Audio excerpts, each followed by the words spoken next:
বর্তমান প্রযুক্তির যুগে সবচেয়ে আলোচিত, সবচেয়ে ডিমান্ডিং এবং আকর্ষণীয় দুটি ক্যারিয়ার বা সাবজেক্ট হলো ডাটা সায়েন্স এবং আর্টিফিশিয়াল ইন্টেলিজেন্স এআই। কিন্তু এই দুটি সাবজেক্ট নিয়ে মানুষের কনফিউশনের শেষ নেই। অনেকেই মনে করেন দুটি আসল একই জিনিস, আবার কেউ কেউ মনে করেন দুটি সম্পূর্ণ আলাদা মহাবিশ্ব।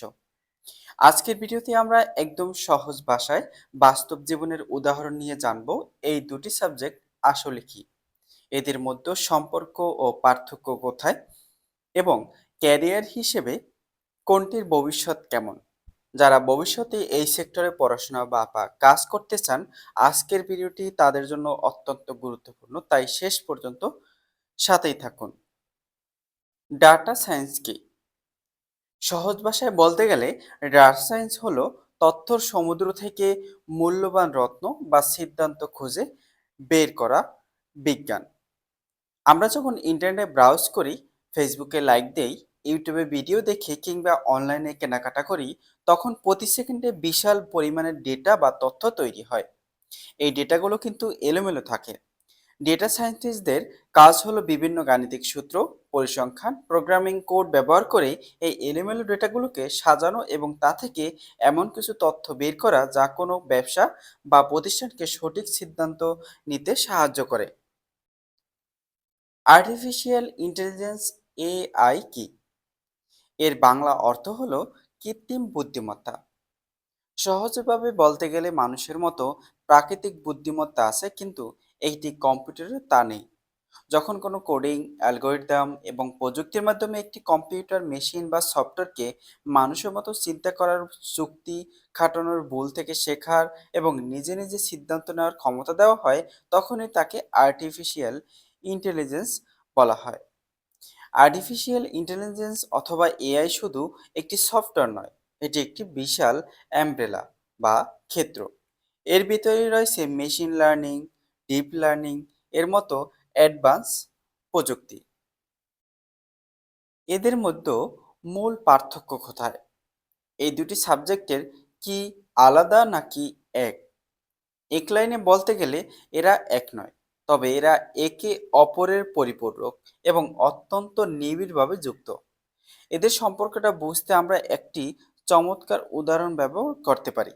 মনে করেন, এআই কৃত্রিম বুদ্ধিমত্তা হলো একটি রোবটের শূন্য মস্তিষ্ক, আর ডেটা সায়েন্স হলো সেই মস্তিষ্কের ভিতরে থাকা স্মৃতি, জ্ঞান এবং অভিজ্ঞতা। ডেটা বা তথ্য ছাড়া এআই কিন্তু একদম অন্ধ। সে কোনো কাজই করতে পারবে না। কারণ একটি মেশিনকে বুদ্ধিমান বানাতে হলে তাকে কোটি কোটি ডেটা দিয়ে আগে ট্রেন আপ বা শিক্ষা দিতে হয়।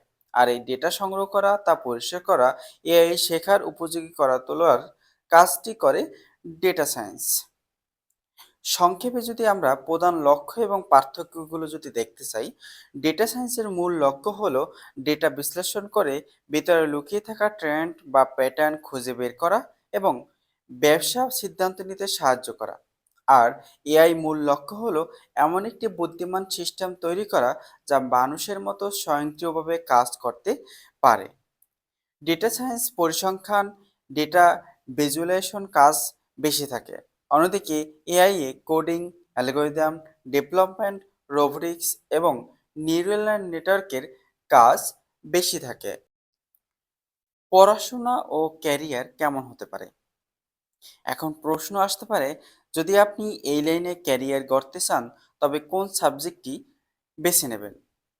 আপনার গণিত, পরিসংখ্যানের প্রতি ভালো লাগা, বিশাল তথ্যর মধ্যে থেকে যুক্তি দিয়ে নতুন কিছু আবিষ্কার করতে ভালো লাগা, আপনি data analyst, data scientist, business analysations developer হিসেবে কর্পোরেট টেক জয়েন্ট কোম্পানিতে কাজ করতে চান, তাহলে আপনাকে ডেটা সায়েন্স আপনার জন্য সেরা। আর আপনি যদি হেভি কোডিং, প্রোগ্রাম ভালোবাসেন, রোবোটিক্স, অটোমেশন, চ্যাটবট কিংবা মানুষের মতো বুদ্ধিমান কোনো সফটওয়্যার তৈরিতে আপনার আগ্রহ থাকে, আপনি AI engineer, machine learning scientist বা রিসার্চার হিসেবে কাজ করতে চান, তাহলে আপনি আর্টিফিশিয়াল ইন্টেলিজেন্স এআই নিয়ে পড়াশোনা করতে পারেন।